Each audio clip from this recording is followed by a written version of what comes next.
Use code Mattcaster for 5% off your order from Face to Face Games, Canada's largest Magic the Gathering store. Qualified orders get free shipping Canada-wide. Use our code anytime you shop at Face to Face Games to support the show and get the cards you need at a discount. Double Masters 2022 spoilers are still going, and we're getting some fantastic cards. A lot of Modern, but also a lot of Commander.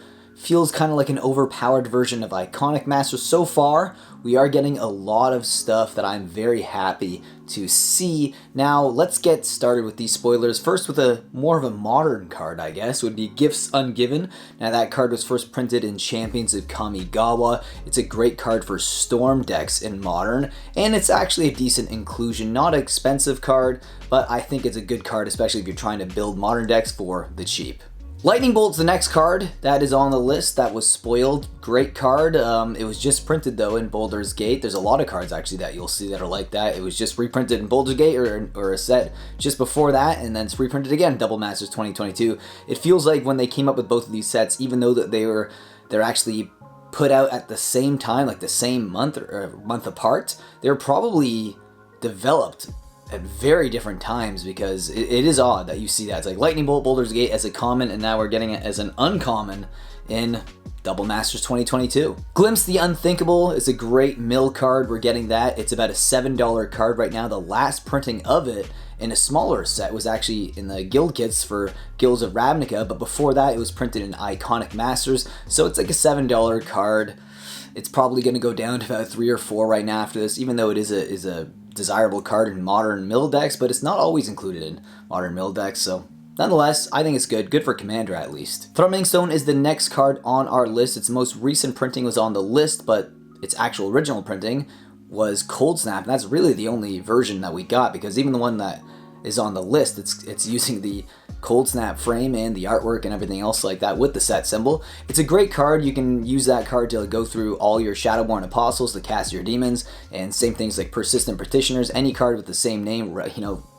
I'm thinking Relentless Rats too, if you like those janky rat decks. I think it's a fantastic card. Great inclusion, especially for a $50 card to be reprinted in Double Masters. Hostage Taker, another card on this list that was reprinted.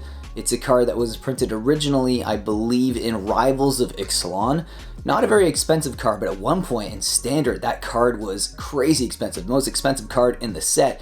Definitely not, though, anymore. Yeah, pretty cheap. Glenalandra Liege, which is a card that was printed in Shadowmoor, but it also saw a reprint in Plane Chase, is a decent inclusion. Not super expensive, but nonetheless, I think it's a moderate rare to be printed in Double Masters 2022. The next card is a Mythic Season Pyromancer, very expensive right now, about $42. It really only had one printing, and that was in Modern Horizons 1, and it's one of the most expensive Mythics in that set right now, sitting at about $42. I'm really happy to actually see this card being reprinted. I think it probably even should have been reprinted as like a retro frame for Modern Horizons 2, you know, similar to what they did with Urza, but again, I'm happy to see it though, so at least we're getting it in Double Masters 2022. Mimeoplasm is the next card on our list today. It did get reprinted as a Secret Lair card. Actually, I love this one. It was in the Ooze Secret Lair. Fantastic artwork on that.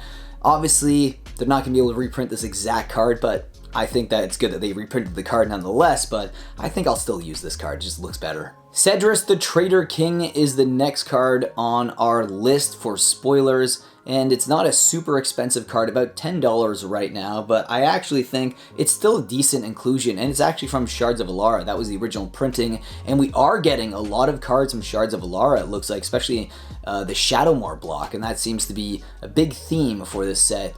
It also looks like they went after Ultimate Masters reprints and kind of put them again in this set, but nonetheless, I think it's a decent inclusion of this set as well. Thousand Year Storm. I actually almost thought this was a bulk mythic at one point, and then when I was researching the cards' prices for this video, I found out that's like a $10 mythic from Guilds of Ravnica. Holy cow, at one point it was over $20, but it's not super expensive, so who knows. It was only printed once, so I mean, it's probably going to be a $5 mythic, probably even less than that after this. It's going to be opened a lot, I think, this product. Double Masters 22 is going to be open like crazy. There's going to be a lot of people that are going to keep it sealed, but I think it's a fantastic set so far for singles that we've been seeing, and I think this card could probably drop down to about the $5 or even lower than that. Bant Charm is back as an uncommon, and obviously that card is also reprinted in the Alara block. And that means you're going to be getting all the charms from that block, which is actually really cool. I think it's going to be really good for limited, not necessarily for value, but we do have some other uncommons in the set that are expensive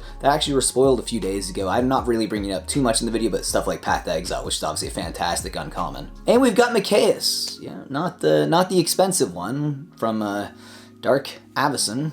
We have the cheap one from Innistrad, the one that not a lot of people want. But nonetheless, we do have it in this set for some reason. At least it's not a mythic.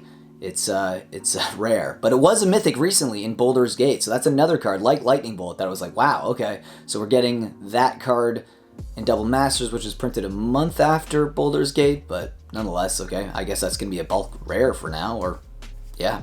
Probably a bulk mythic in Boulders Gate too. Prized Amalgam is back, a card originally printed in Shadows over Innistrad. It's actually really good rare. It's a very desirable card if you are a Modern player and you like Dredge. It sees play in Dredge and Vintage and also Dredge in Modern, so that is a card that is a Modern staple being reprinted in Double Masters 22. It feels like the Master sets have slowly went away from Modern to Commander, which is obviously the bread and butter for Wizards of the Coast right now. It's the format that makes them the most money, which is understandable to shift towards that. But nonetheless, let me know what you guys think of the spoilers from today's video down in the comment section below. And with that being said, I'll see you guys in the next video. Being a patron will help me produce more market movers and add to the funds that I will use for my random buys, and also to my coffee fund, because I drink a lot of coffee for these videos. And here you can see a link below in the description that will give you all the tiers and what you get in each tier. So I hope you guys click and think about joining. And with that, I'll see you next video. Think about supporting the channel in that way. If not, subscribe, like, leave a comment, and I will see you again in the next video.